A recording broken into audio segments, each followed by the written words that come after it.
Hey, welcome back to the channel, Art of Magic with me, your host, Jamie Salinas. In this episode, we're going to talk about audio, more specifically, music in your shows. Stick around and find out how I use music in all my performances.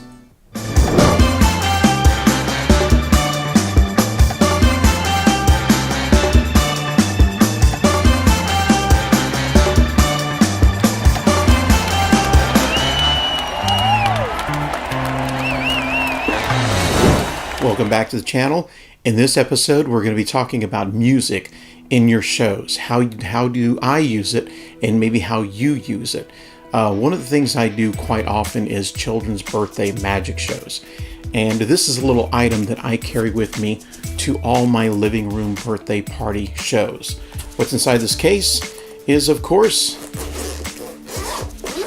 a little speaker. Actually, it's a pretty good size speaker.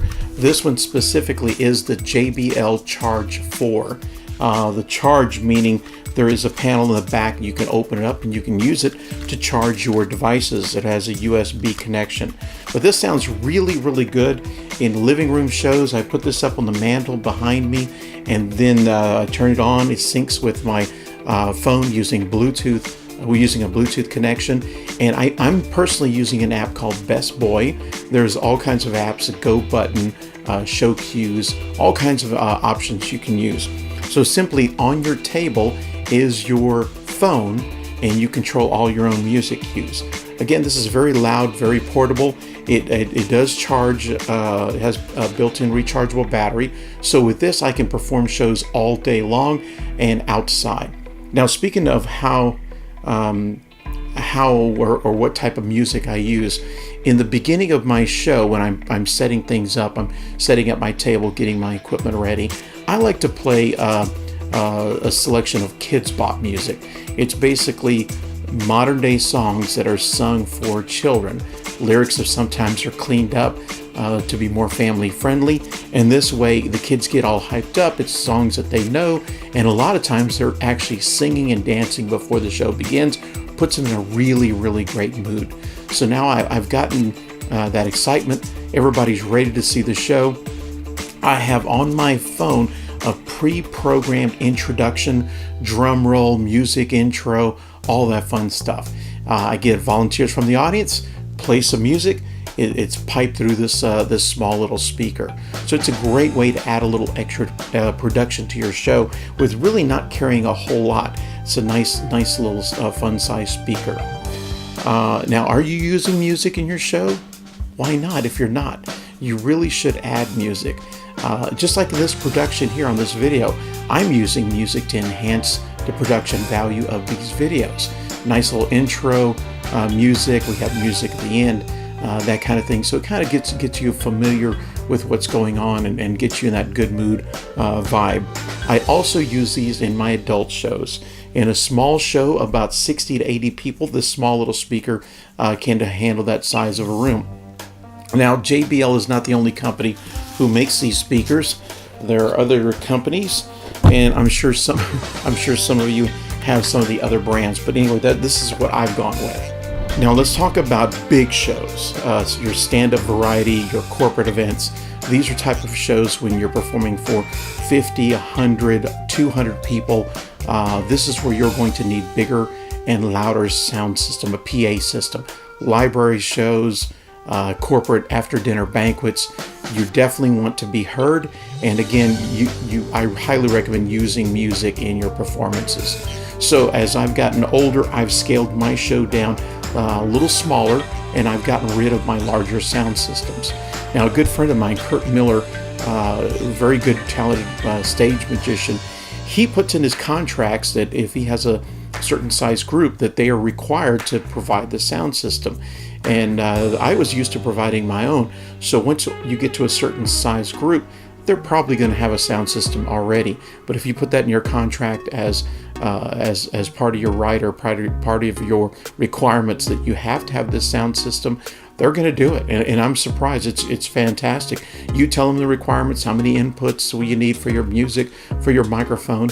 In an upcoming episode, we're going to talk all about microphones, and we're going to talk about music systems more specifically in more upcoming episodes. So stick around for those. But today we're just talking about adding music and the type of sound system you use. This is the Bose S1 Pro. Now it is about 15 pounds, so it's got a pretty good heft to it. On the bottom there is a built-in battery that's inside, rechargeable battery. It has a connection where you can slip this onto a speaker stand. There are 3 different inputs. So you've got your microphone and your music, and you also even have a Bluetooth channel. You can plug in an MP3 player. So let me tell you about what happened to me on Friday. Just this weekend, I was performing at a performing arts center, and so I got on the road, and it was pouring down rain. I encountered an accident. It put me an hour behind schedule. So I arrived a lot later to the theater than I expected to. So what does that mean? Well, what that basically means, I had 0 time to check microphones and to check my music. When I arrived, the show had already started. This is a variety show, and in the second half, I was going to perform 15 to 20 minutes worth of magic. And so I spoke to the theater staff, and they said, we're going to give you a mic on a mic stand, handheld mic, so that way I'm wireless. And then they said, there's no time to do any music checks. I said, sure, no problem, don't worry about it. And in between some of the numbers, I secretly snuck to the edge of the stage. This little speaker, I positioned it right on the edge of the stage. There's a tilt function. You tilt it back, and it basically puts the sound at an upward angle. So here I am on the stage, sitting that speaker down, and attached to the speaker is my music system. It's a wireless radio controlled system, and we'll talk about that in another episode. But just so you know ahead of time, it's the MediaStar Pro by my good friend Craig Felicetti. A fantastic device. Controls your music wirelessly, all kinds of nice stuff. You can even integrate it with apps. But again, we'll talk about that in another episode. The device has a USB plug-in, and that interfaces with your phone, your tablets, and your laptops, all that kind of thing. And so basically, that connection, it also provides the power. So I had a little external battery pack. Plug that into the unit. Put it on top of the speaker, one little cable, plugged in the speaker. I turned it on, set my volume levels, snuck it on the edge of the stage. So now, when the announcer makes my introduction, I hit my remote, music starts, I come out on stage, and now when I need my audience volunteers to come up, I have music for them to come up and back to their seats, and I have music to enhance the routines that I'm actually performing with nice little endings. So that little speaker, believe it or not, in a small theater, about a 250 seat theater, was able to fill the entire room. And the funny thing is, after the show, the theater staff, they came up to me and they said, when did you plug in your music into our sound system? And I said, I didn't plug my music in. I use this portable system. They had no idea that I'd stuck the speaker on the stage, and I was using my little system in that entire room. Obviously, the theater is built for better acoustics, and so the music worked fantastically in that venue. I want to know what works for you. What are you using? I used to use a Fender PA system, the systems that snap together like a little suitcase. Those are great. The last one I had was 150 watts. It's a little heavier than the Bose S1 Pro, and it does have 2 speakers to get that stereo sound, but it doesn't have as good a quality of sound as the Bose unit itself. So technology has improved, so the smaller sound systems are able to project and fill large rooms. But anyway, what do you use? I want to know. So put down in your comments, tell me about what systems you're using. I have also used a little Behringer amp, a little 150 watt amp. The case is about this big, and that device can project into a large room. I would go 100 to 150 max people with that little speaker.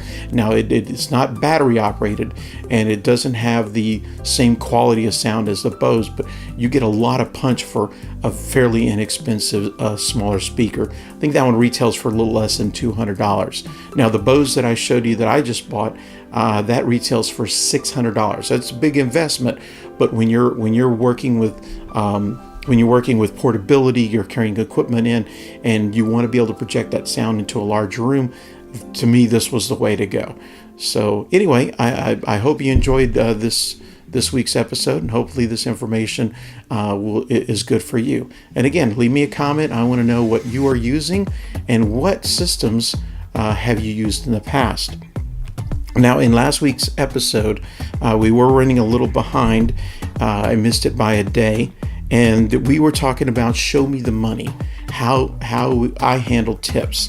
And we've got a couple of comments here from various people. Jay Braggart writes in, great episode, Jamie. I'm with you with always taking the tip for a couple of reasons. If I'm in a situation where I'm not asking for tips and someone still tips me, they really want me to have it. And that's true. And second, sometimes you can make a spectator or customer feel embarrassed by denying the tip, especially in front of other people. And Jay, that's a really good point. Someone wants to give you that money, you turn it down, they may feel offended. You may have insulted them or made them feel like their tip wasn't good enough. So I'm with you. I accept those tips, especially under those circumstances. Now, Eric Stevens, thanks again for commenting. He writes in that, as he's mentioned in a couple of episodes ago, he politely declines tips at the first time, and then if they really push for it, he'll accept it the second time. But he says, I do make a good point about the tip being a representation of the contributor's desire to help you in a form or another. He said, my good friend Chastain Criswell taught me a technique for soliciting tips in restaurants. You back palm a $5 bill, approach a table with a child, usually a small boy. You give your introduction and you say, give me $5, buddy, to produce the bill and say, big tipper, don't worry about the rest of you. You can wait till the end. That's pretty funny. That's a nice little tip there, Eric. And of course, from Mr. Criswell. Let's see. We got another comment here. This is from DJ Chichara. He says, I take all money, all tips. I totally agree with you that there is that is their way of showing you that they really appreciate what you've done. Same as you. I don't look at the money. I just put it in my pocket, thank them for their kindness. However, I would never ever request tips, mention that I work for tips or anything related to that, even when working for tips, because he believes that once you mention tipping, that you work for tips, that you lose all prestige. And yeah, that does make a lot of sense. Obviously, in a restaurant environment, that's what you're there for, working to receive those extra tips. And there's definitely a way to handle those. So I appreciate all the great comments. So once again, if you're new to the channel, go back and check out some of the previous episodes. Each week we're going to talk about a different topic, and then we'll discuss it. So your comments will be read in the following episode, and we'll create a little discussion, and that way we'll learn off of each other. Make sure you click the subscribe button. If you'd like to be notified when the episodes are released, just click on the little notification bell and do give us a like, a thumbs up on the button down below. Once again, thanks for joining us here on Art of Magic, and I hope to see you in another upcoming episode. Thanks for watching.